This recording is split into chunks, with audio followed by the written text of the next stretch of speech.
नमस्कार, आप देख रहे हैं नॉक न्यूज और मैं हूं आपके साथ तान्या पाठक। 30 जनवरी 2026 इतिहास का एक ऐसा दिन जब अमेरिकन डिपार्टमेंट ऑफ जस्टिस ने एक ऐसा डिसीजन लिया जो दुनिया भर में हेडलाइंस बन गया। एस्पेटीन फाइल्स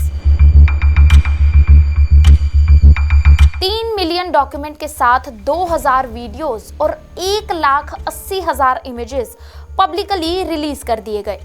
ये सिर्फ कोई डाटा डंप नहीं है, ये एक ऐसी कहानी का फाइनल चैप्टर है जो 3 दशकों से चल रही है।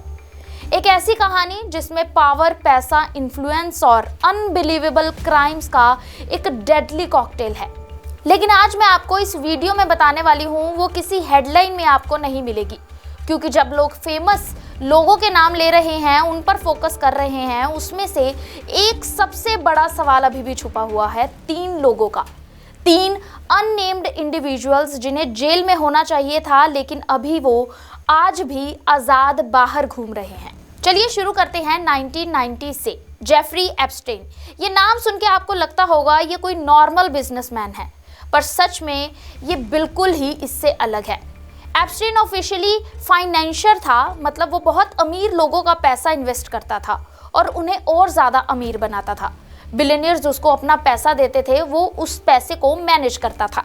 इस वजह से उसके पास बहुत सा पैसा था और बहुत ही पावरफुल कनेक्शंस उसके बन गए थे। पर एप्स्टीन की असली पहचान ये नहीं थी, वो एक प्रीडेटर था।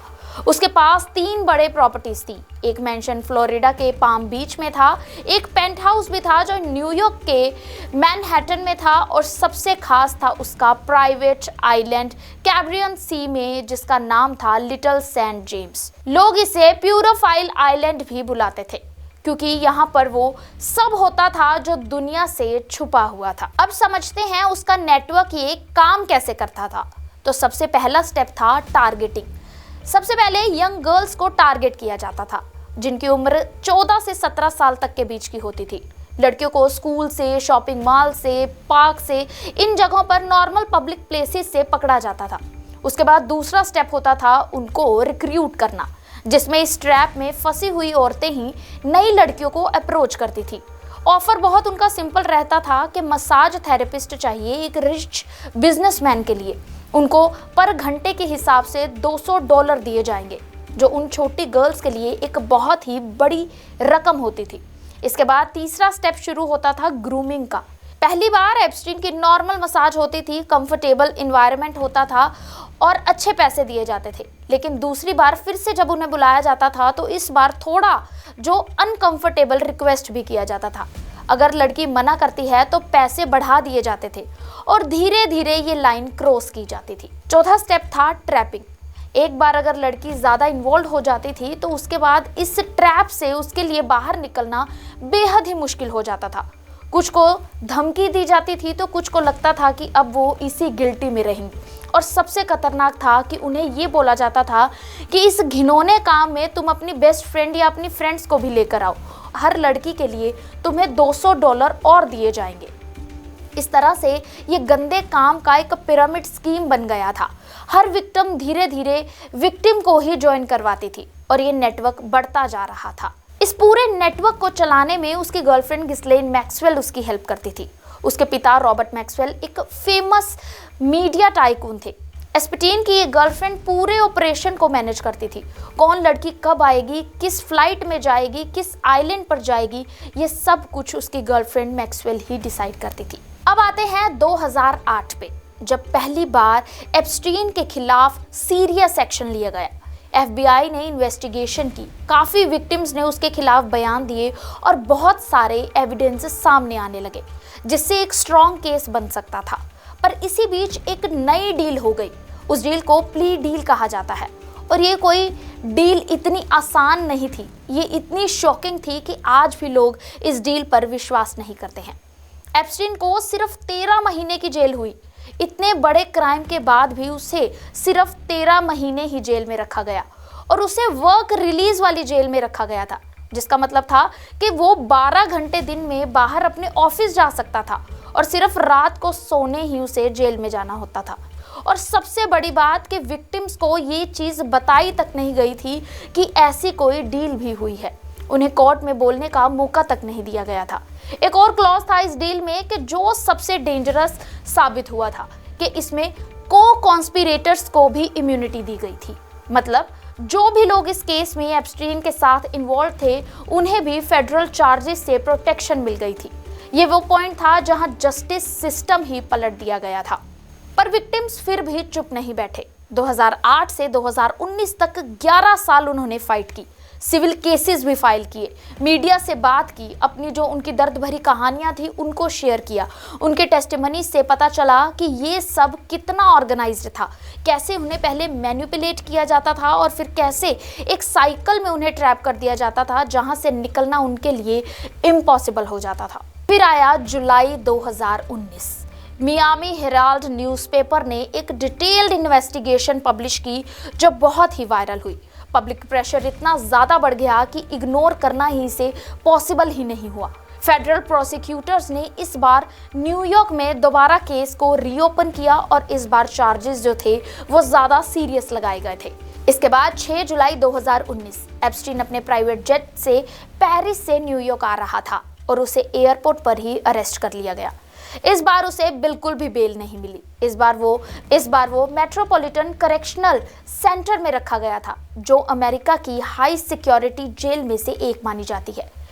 विक्टिम्स को इसके बीच लगा कि उन्हें फाइनली अब न्याय मिल गया है। दुनिया भर में मीडिया कवरेज हो रही थी, पावरफुल लोगों के नाम भी सामने आ रहे थे जो उसके कांटेक्ट में थे। और फिर 10 अगस्त 2019 सुबह को एप्स्टीन अपनी जेल सेल में मरा हुआ मिला। ऑफिशियल रिपोर्ट में बताया गया कि ये उसने खुद खौफनाक कदम उठाया है, पर उसकी मौत पर बहुत से सवाल उठे क्योंकि सीसीटीवी कैमरास उस रात माल फंक्शन हो गए थे। गार्ड्स जो हर 30 मिनट में जेल चेक करते थे वो भी सो गए थे। प्रोटोकॉल्स बिल्कुल भी फॉलो नहीं किए गए थे और एक इतना हाई प्रोफाइल प्रिजनर जिसको 24 घंटे 7 दिन वॉच पर होना चाहिए, वो अकेला कैसे मर चुका था? इस सवाल का जवाब आज तक नहीं मिला है। लेकिन एक बात तो ज़रूर पक्की है कि उसकी मौत के साथ बहुत सारे ऐसे राज थे जो वो भी मर चुके थे। जो नाम सामने आ सकते थे वो अब नहीं आ रहे हैं।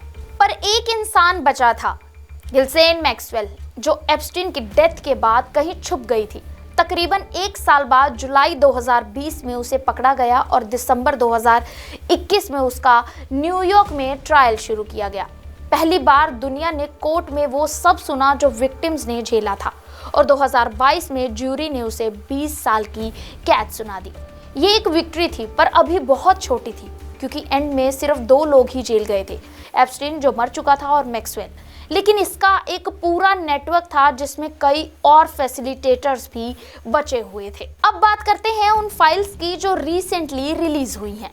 ये 60 लाख पेजेस कहाँ से आए हैं, तो इसका आंसर मैं आपको दे दूं कि FBI ने इन्वेस्टिगेशन 2000 से के मिड से ही स्टार्ट कर दी थी। हर रेड पे, चाहे वो पाम बीच मेंशन हो या मैनहट्टन पेंट हाउस हो या आइलैंड हो, हर जगह से डॉक्यूमेंट को इकट्ठा किया गया था, जिसके बाद कोर्ट केसेस में एविडेंस को सबमिट किया गया था। इस फाइल में प्राइवेट जेट की हर फ्लाइट का रिकॉर्ड मिला था, क्योंकि कौन कब कहाँ गया ये सब कुछ इस फाइल में था। इसके अलावा कॉन्टैक्ट बुक से हंड्रेड्स ऑफ नंबर्स मिले थे, जिसमें पॉलिटिशियंस, सेलिब्रिटीज, बिजनेस टाइकून्स भी शामिल थे। इसके साथ साथ इस फाइल में ईमेल और मैसेजेस भी थे। वहीं फाइनेंशियल रिकॉर्ड्स भी शामिल थे, जिसमें बताया गया था कि पैसा कहां से आया है और कहां जा रहा है। इस सब का रिकॉर्ड भी था। इसके अलावा फोटोज थे, वीडियोस थे, आइलैंड्स की, पार्टीज की, जेट्स की, हर चीज के, इवन ऑर्गेनाइजेशनल चार्ट्स भी इस रिपोर्ट में थे। इसके साथ साथ विक्टिम टेस्टिमनीज और डिपॉजिटेशंस भी थी, पर ये सब पब्लिक के लिए असेसेबल नहीं थे। सील्ड कोड डॉक्यूमेंट्स थे, मतलब बंद थे। कॉन्फिडेंशियल FBI फाइल्स थी। काफ़ी कुछ ब्लैक लाइन से छुपा दिया गया था। विक्टिम्स के लॉयर्स सालों से फाइट करते रहे कि ये फाइल्स को पब्लिक किया जाए। मीडिया ऑर्गेनाइजेशन भी right to information request file कर रही थी, पर गवर्नमेंट चुप थी। क्यों? क्योंकि पावरफुल लोगों के नाम इस फाइल के बीच में थे। फिर आया नवंबर 18, 2025। US हाउस ऑफ रिप्रेजेंटेटिव्स में एक नया बिल पेश किया गया, एप्स्टीन फाइल्स ट्रांसपेरेंसी एक्ट का। इस बिल की डिमांड सिंपल थी कि सब डॉक्यूमेंट्स को पब्लिक किया जाए। नो मोर सीक्रेसी, नो मोर प्रोटेक्शन। जब वोट हुआ, रिजल्ट देखने लगे तो हैरान रह गए, क्योंकि 427 वोट फेवर में थी और सिर्फ 1 वोट अगेंस्ट में थी। ये अमेरिका के इतिहास का सबसे रेयर सीन है, क्योंकि अमेरिकन पॉलिटिक्स में रिपब्लिकन्स और डेमोक्रेट्स कभी भी एक साथ एग्री नहीं करते हैं।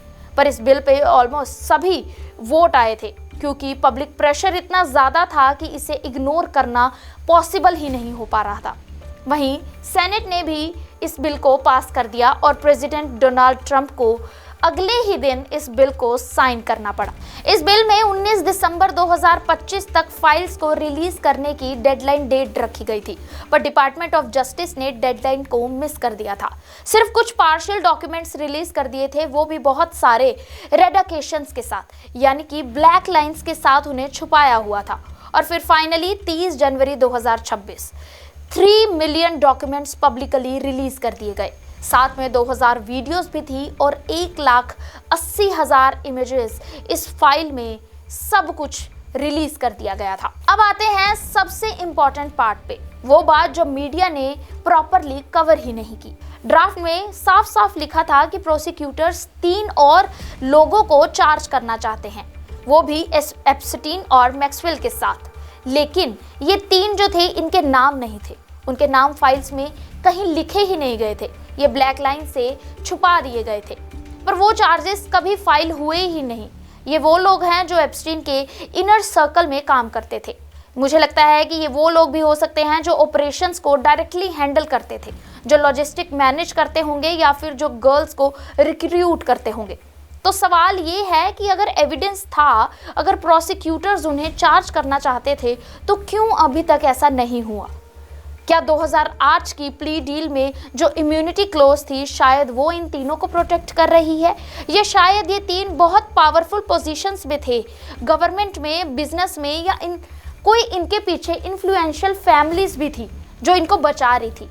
या फिर शायद उनके खिलाफ सर्कमस्टांशियल एविडेंस पर थे जो डायरेक्ट प्रूफ नहीं थे कि कोर्ट में कोई स्ट्रॉन्ग केस बन सके।